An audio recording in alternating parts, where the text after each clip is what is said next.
then are the computer models that have been predicting what we now know to have failed, and by their own criteria failed? Why are they getting it so wrong? Well, the first thing is they're not actually getting it as wrong as you may think, because one of the best kept secrets in all this, because your mainstream media won't tell you, because the UN's climate panel won't tell them, and all the square bracketed figures here are the implicit figures. They're figures that they don't actually publish, but you could work out with a little effort what they should be. They are only predicting 1.5 Celsius of warming this century from the CO2 that we add to the atmosphere this century. The remainder of the getting on for 3 Celsius comes from committed warming, which is what they call the warming that they think ought to be coming around later as a result of our past sins of emission.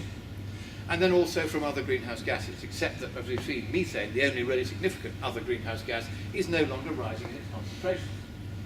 And you can calculate this 1.4 Celsius, 1.5 Celsius via a different method, which I've done here. Now the models then are greatly overestimating what are called temperature feedbacks. This is what they're getting wrong.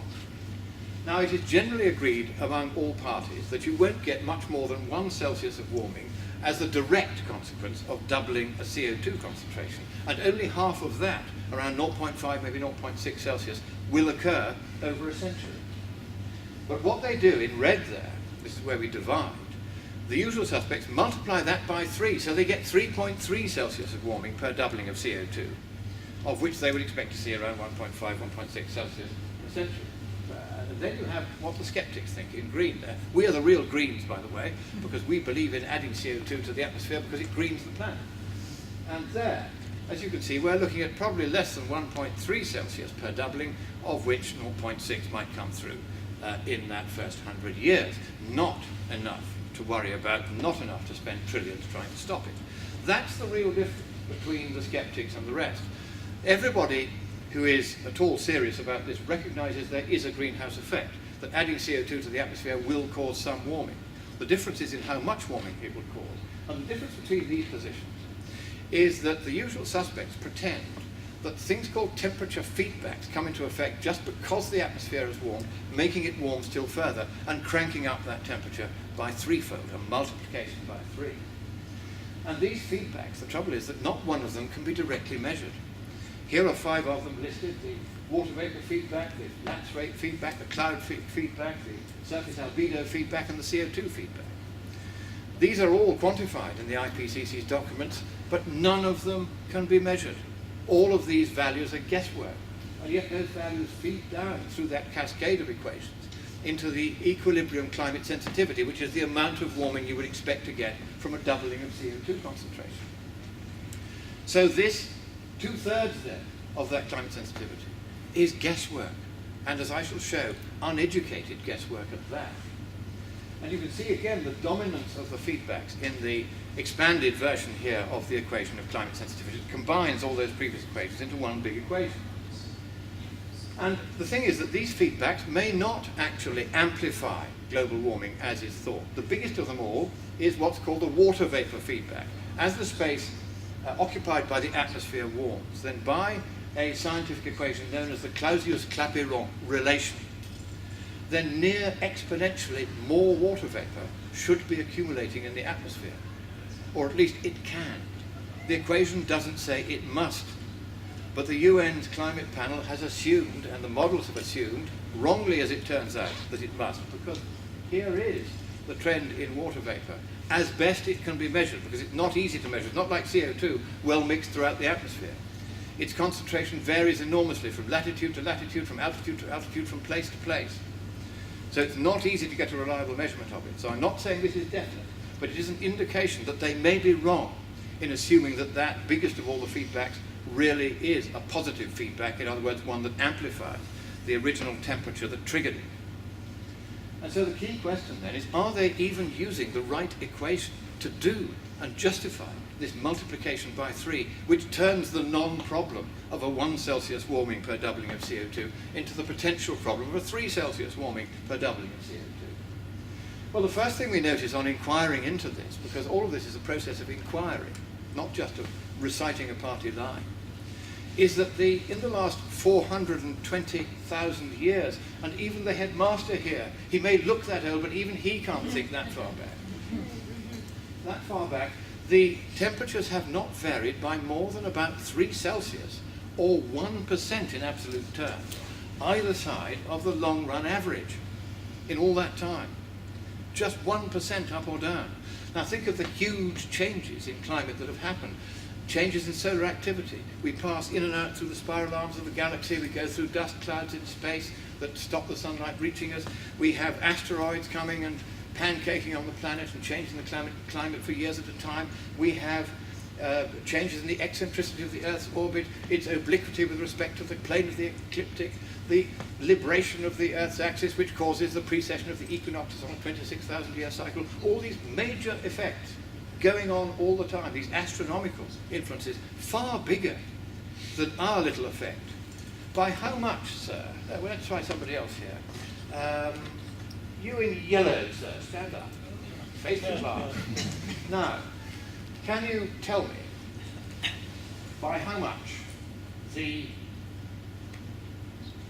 temperature can be expected to vary if we change the composition of the atmosphere by as much as they're planning to change it? Well, let me ask the question in an even more simple way.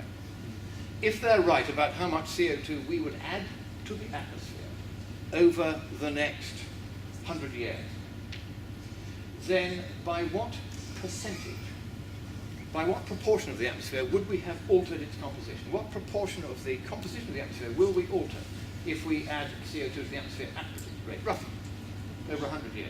Looks like 0 to me. Sorry? It looks like 0 to me. It's 1 part in 3,000. Thank you, sir. You were very close to the right answer. 5 more minutes. Give him a round of applause. That's the point. We are changing the composition of the atmosphere by 1 part in 3,000. Now, I'm not saying that that won't make any difference, because we've measured this. We know if we add CO2 to the atmosphere, even in quite small amounts, it will make some difference. Don't get me wrong. But is that of the same order of magnitude as a huge asteroid impact of the sort that happened 64 million years ago? Or is it the same order of magnitude as these huge alterations in the angle of the Earth's, the obliquity of the Earth's axis, or the eccentricity of its orbit, these huge astronomical changes over hundreds of thousands of years? Of course it isn't. So there is no real, we don't expect to see large changes in temperature as a result of this very small alteration in the atmosphere. Now this is the most important graph probably in the whole presentation. I say probably because I'm not yet certain about this. What I am certain about is that process engineers designing electronic circuits from which the mathematics of feedback is borrowed by the climate scientists will not allow a loop gain in the design of that circuit to exceed 0.1. Because if it does, then under certain conditions, the feedbacks will push the loop gain over unity, which is the singularity in the feedback amplification equation, and an oscillation will be induced, represented by that division of the graph into 2 completely separate pieces there. That's what that equation, which is the feedback amplification equation, delivers in graphical form. It delivers an oscillation.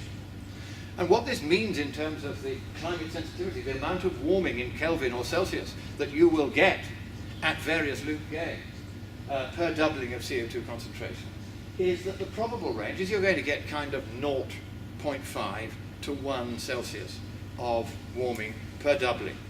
That's all we would expect from the theory of process engineering from which this equation came. The IPCCs range of projections, well to the right, on the wrong side of the process engineer's limit, imply a loop gain in the climate system of between 0.42 and 0.74 with a central estimate of 0.64. That is 2/3 of the way to that singularity. There is no way that with the huge changes in the behavior of the planet and the orbit and everything else that's happened over the last 420,000 years, that if the feedbacks were anything like as great as the UN's climate panel is now trying to pretend, you would not have had oscillations either side of that singularity, which would mean that from one moment where you've got the temperature being pushed up savagely by these feedbacks, suddenly it's pushed down equally savagely. But there is no physical process in the climate by which suddenly, from being pushed up like that, it can suddenly be pushed down in completely the opposite direction in a fraction of an instant. In an electronic circuit, there is such a physical process. In the climate, as far as I can see, there is not. And in Tasmania, when I gave this presentation, there was a climate scientist sitting there. He had at first asked rather aggressive questions. He eventually realized by this stage in the presentation that maybe I had some idea of what I was talking about.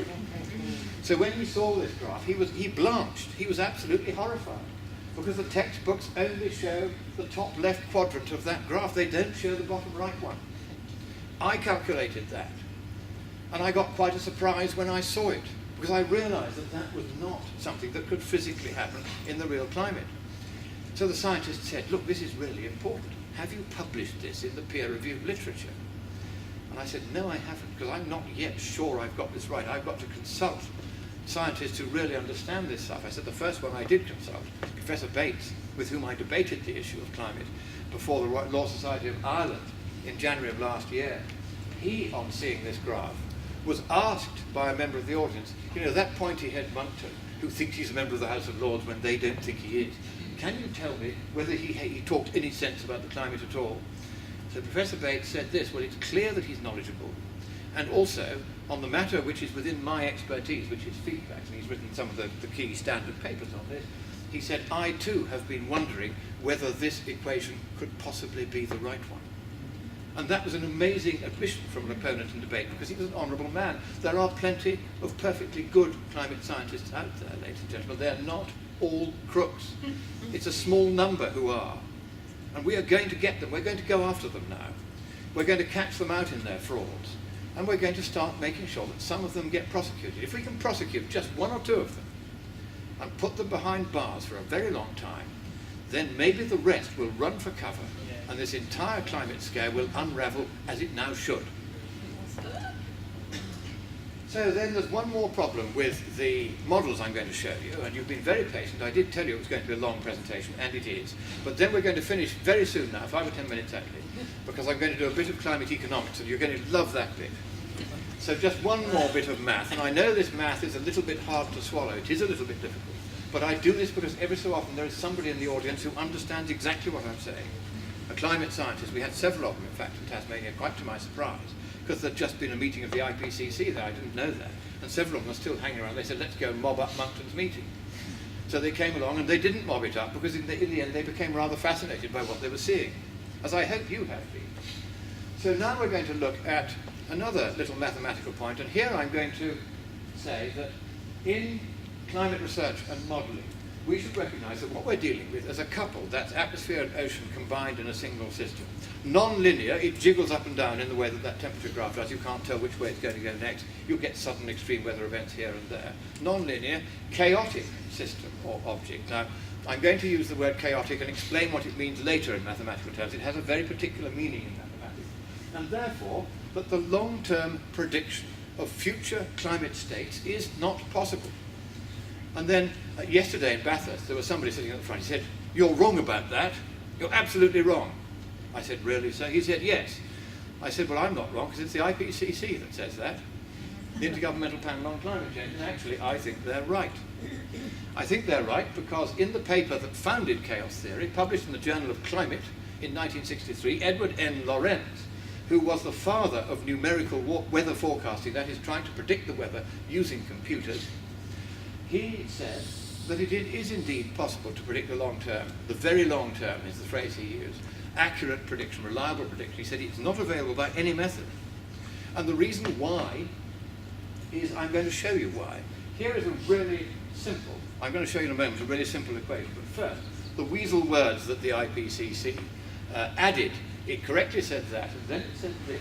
It said, well, maybe we can do it if we do it as a probability distribution by running the models a lot of times and then putting them together as what they call an ensemble, as though it was some kind of orchestra. Well, in fact, you can't do that, because in order to do a credible probability distribution, you require more data, not less, than to do a simple central estimate flanked by error bar, which you might do for a simple long-term prediction under this method. So if they can't do this, then a fortiori, they certainly can't do that. But here is a simple chaotic equation. Now, this is not the equation that represents the climate. The equation that represents the climate would have many millions of variables. This one has only one that we can tune, the complex number c at the right there. And I'm going to give you two values of c, top left and bottom right. And I'm going to get this equation to draw a picture, pixel by pixel. And each pixel will be a value of c. But you'll notice that the starting and ending values of c are just about identical to one another. In other words, it's as though we were hardly changing the climate, hardly altering the temperature by even a tiny amount. Would we still get tipping points, as they call them? Would we get these phase transitions, these bifurcations, these extreme weather events? Would they still occur with reasonable frequency in a climate where we hardly change the temperature? If we imagine that that C represents the temperature, it's just a kind of, again, a heuristic, a way of demonstrating what is going on here. And what I'm going to do is every time there is an extreme weather event, I'm going to represent that by a change in the colour of the pixel. So every time you see a change in colour, then that is a phase transition or bifurcation in the evolution of the climate object. This is just a way of looking at it. So we're now going to see the picture that this equation draws, and it's a very pretty picture. Here goes. Now that is, by any standards, quite remarkable. Now this is not me with my paint pot. This is that little equation, producing that equation with those two values of c virtually identical.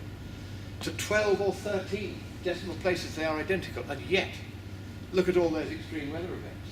They form a very nice orderly pattern.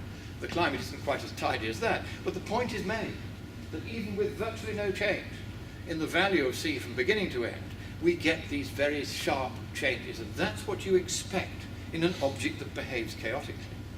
And that means two things. One, that these tipping points they're always going on about, they say we're going to reach a tipping point. No, you're going to reach tipping points whether you do or you don't warm the climate. It won't make any difference. It is a chaotic object, or it behaves as one even if it isn't one. And therefore you will get extreme weather events whether or not we alter the temperature a little or a lot or not at all. That's what this picture tells us. So it's quite a nice little picture, it's an important picture. Nobody else had seen that picture until I chose those particular coordinates and decided to have a look, and found this very beautiful object sitting there. And the second lesson is the same as the IPCC had admitted in its 2001 report, which is that the reliable, very long-term prediction of future climate states is not possible by any method. It can't be done.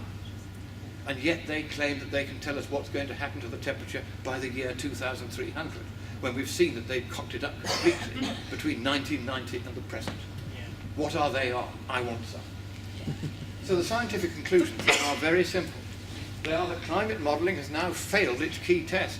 What it had to tell us was how much global warming we were going to get. And it's told us we were going to get a hell of a lot more than we've actually got.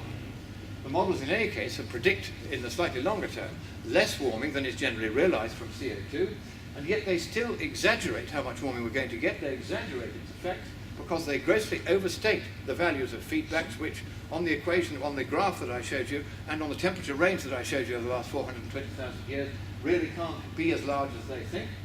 They understate chaotic uncertainties, such as the thing that caused Sandy. They don't realise that that is something you would expect to happen anyway in the climate, and therefore just because you're getting a sequence of chaotic events now doesn't mean it's caused by global warming.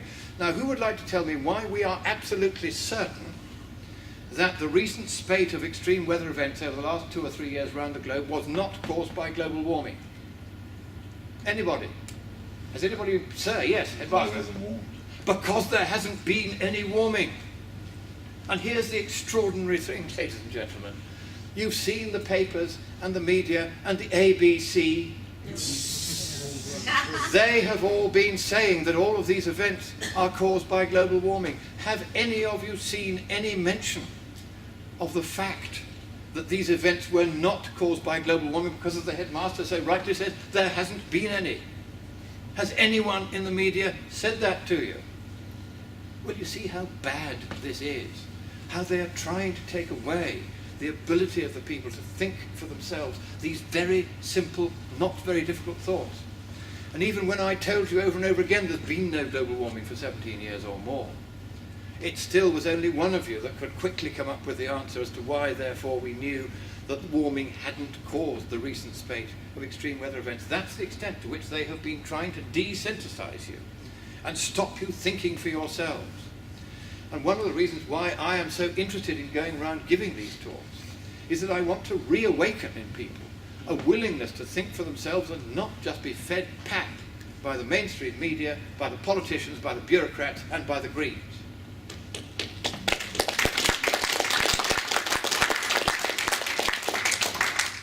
Well, now we're going to look very briefly at climate economics. And the first thing we notice is that whatever we do, China, according to its annual statistical communiques issued by the regime in Peking, is going to build 1 or 2 new coal-fired power stations every year from now until, every week, I'm sorry, not every year, thank you, every week, somebody's awake, from now until 2030. And that means that whatever we do, the rate of increase, which you can see here, the faint red, then the pink getting stronger and stronger, you see how quickly China's emissions are increasing. And they're going to completely swamp the not very great growth in emissions in the West. In fact, we're now beginning to cut our emissions largely through using gas from shale rather than using coal. But China is the big one. That's going on and pushing it up, pushing it up. So what then is the climate damage cost of doing nothing? We need to know that so we can work out whether it's worth our while to do anything at all about making global warming go away. So now, obviously, this is a very important consideration if you're going to put in a carbon tax. So can anybody tell me, what is the cost, expressed as a percentage of global GDP this century, if we fail to stop the 3 Celsius of warming that the IPCC predicts? Does anybody know? Well, why don't you know? I'll tell you why you don't know. Because nobody has told you. This crucial fact, which is alone necessary in order to establish that whatever measure we might take to try to make global warming away is worth doing or not. In other words, the cost we'll have to pay if we don't stop the warming, they haven't told you. Because they don't want you to know how pathetically small it is. Now you see, the reason I'm now going on to climate economics is that often at this point in my talks, if you've got 1 or 2 true believers from the other side in there, they'll say, oh yes, we've heard what you say about the science, but what if you're wrong? So I say, can you point out any specific point at which I was wrong? No, what if you're wrong? That's the kind of level of argument that the Greens are managing to elevate themselves to. What if you're wrong? So the whole of this economic part of the presentation is to address exactly that question. Supposing I'm completely wrong about everything I've said so far, and we are going to get 3 Celsius of warming this century, then how much is it going to cost us to make that global warming go away? And how does that cost compare with the cost of letting it happen and paying the cost of adapting to any adverse consequences that may arise? That's the economic question. It's a perfectly straightforward question of intertemporal economic appraisal. I used to do these things every day for Margaret Thatcher at 10 Downing Street. I know this shit. So I'm going to show you now what the answer is. First of all, we're going to look at the climate damage cost of doing nothing, that question which I addressed to you a moment ago. And the answer is 1.5% of GDP. How many of you thought it was going to be as little as 1.5% of everything we make and sell? There's only one person who flickers a hand at the back, but I think she was scratching her nose, so that doesn't count. So the fact is that nobody would imagine it's that small, but that is the estimate, the central estimate, in the Stern report of 2006 on climate change economics. Now, why did I take the Stern report, a nice little Marxist working for a Marxist government in the United Kingdom? Why did I take him as the exemplar? Well, what I wanted to do was to push the numbers as far as I could in the direction of the other side of the debate. Say, okay, what is the biggest cost that anyone has suggested? What is the basis of calculation so extreme that nobody else would dream to think of a more extreme basis for calculation? Well, the Stern report is it, because it assumed, barking mad, but it did assume, that there was a 1 in 10 chance that the world would come to an end by 2100 because we alter 1/3000th of the composition of the atmosphere by adding CO2 to it. A 1 in 10 chance that the world would come to an end. It now looks sadly feeble and pathetic, that forecast, but that was the basis on which he did the calculations that were then largely copied by Garneau and provide the justification for your carbon tax. So here's the thing. 1.5% of GDP But you see, when you're doing an intertemporal economic appraisal, one of the things you have to do is discount the value of future dollars, because future dollars are worth less to us than today's dollars. And you have to use a discount rate to do that. Now, the minimum commercial discount rate, and this is a very low one, is 5%. You wouldn't get out of bed for less than that. So, at a 5% discount rate, that 1.5% of GDP cost of doing nothing falls over 100 years to 1/4 of 1% of GDP.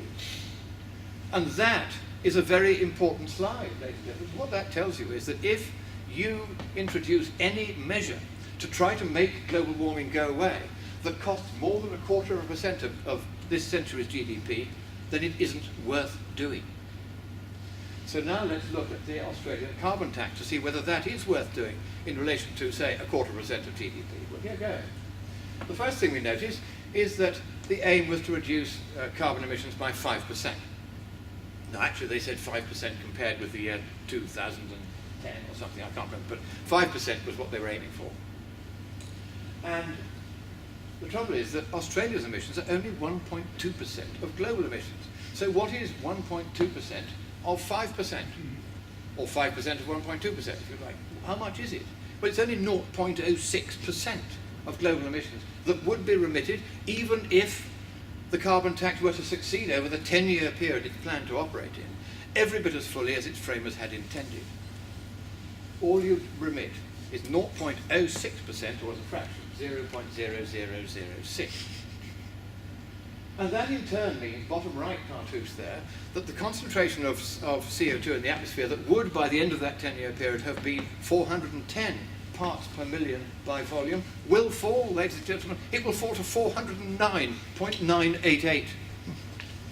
And that in turn means you're not going to get much in the way of a reduction in global temperatures compared to what would otherwise have happened, what they call an abatement. It would be 0.00006 Celsius. A number so small that it's about 1/20,000th of the smallest amount of temperature change they can measure globally with modern instruments and methods. Even if this tax were to succeed, there'd be absolutely no way that they could measure that it had. And if you were to try to forestall just 1 Celsius, and I use K here because I'm doing it all in Kelvin, which is the same thing as Celsius. If I do 1 Celsius of forestalling this global warming that might otherwise happen over this century, and I do it by putting in carbon taxes not only here and in the EU, but also in the rest of the world, America, everybody else copies it, then how much is it going to cost me to forestall or abate 1 Celsius of warming? The answer, $2 quadrillion. Not cheap. So let's bring it down to a figure that's easier to manage, but not much easier. Suppose we just wanted to forestall or abate the 1/6 of a Celsius of warming that is predicted to have occurred over this period by the UN's climate panel. How much would it cost to use carbon taxes around the world to forestall 1/6 of a Celsius of warming? Well, here it is. $317 trillion in cash. $45,000 per head, man, woman and child, of the 7 billion global population. Madam, I want your check now, please. And that's 59% of global GDP. 59% of the value of everything that we make and sell over this 10-year period, all of us around the world. All of that would have to go in carbon taxes if we were to forestall just 1/6 of a Celsius of warming. Now, you won't have seen this in your mainstream media. You won't see this in the Garneau report. He carefully skates around doing this calculation.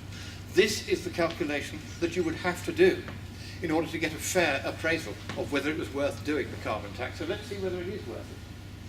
59% of GDP is the cost of implementing the carbon tax worldwide.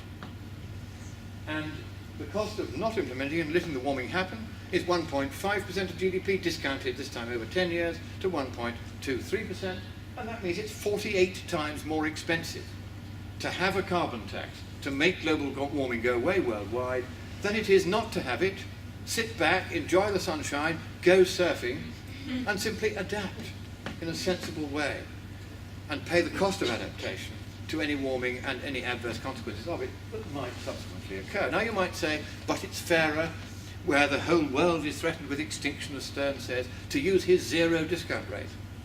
So let's do that. It's still 36 times more expensive to act now than not to act. So the carbon tax makes absolutely no economic sense whatsoever. We've seen that it will hardly make any difference to global temperature. You won't be able to measure the difference it makes. The cost is $150 billion to forestall 0.00006 Celsius of global warming. And that is clearly, well, I don't know, it's your money, not mine. Hands up all those who think that that's good value for money. I see no hand. Well, I could be fined $1.1 million for showing you the next slide, because Julia Gillard has repealed the freedom of speech that once existed in Australia, and if I say, as I am now going to, that the carbon tax adds to your costs, I can be fined $1.1 million for saying it. Now, the carbon tax does put your prices up. Indeed, even before it was introduced, which is what this slide represents, you see various costs there. And you'll see that under the 11 or 12 years of the coalition, these costs hardly changed at all. That's in blue. But in the half the period of the coalition in which the Labour and Greens have been in office, you can see these swinging increases. Now, what is bad about this? I'll tell you what's bad about this. Because if you are a working man, and you've got to get yourself to work and keep your kids clothed, and you've got to keep the heating on in the house and the air conditioning on, then you are going to pay a larger percentage of your income to pay for these utilities than anybody else will. So the carbon tax is a poll tax which hits the working man first and worst. It hits the farmers, it hits the miners, it hits the horny-handed sons of toil, it hits the people whose muscles and hard effort allow the likes of me to live in the luxury to which I have become happily accustomed. Thank you all, the working men of Australia. But it is you, the working men, who have to pay more of your income as a percentage than I do to meet these stupid increases in electricity prices and gas prices and gasoline prices that come from the carbon tax. And that's why the DLP is standing up for you. That's why the Democratic Labour Party says we are not having the carbon tax. Because the carbon tax is a tax against the working man. And are we agreeing that it should be swept away? Yes.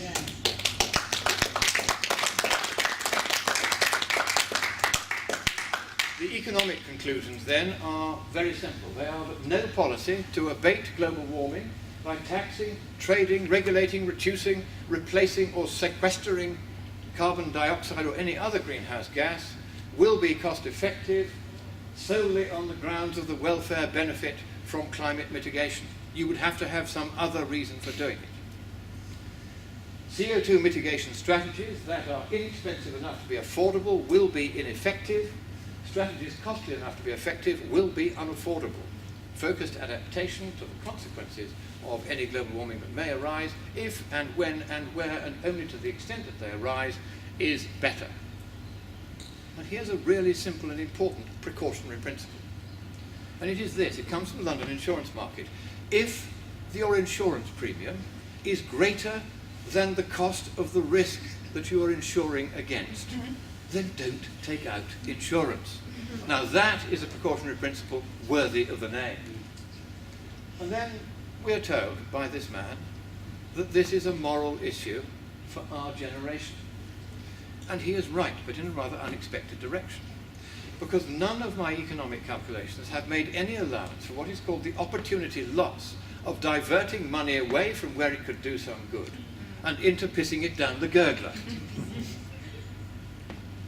If you spent just $8 and gave it to the Royal Commonwealth Society for the Blind, then you could save the sight of somebody in Africa who would otherwise go blind from trichiasis, a disease caused by the trachoma parasite, which makes the eyelashes grow into the eyeball, pierce the eyeball, it's intensely painful, and eventually you go blind.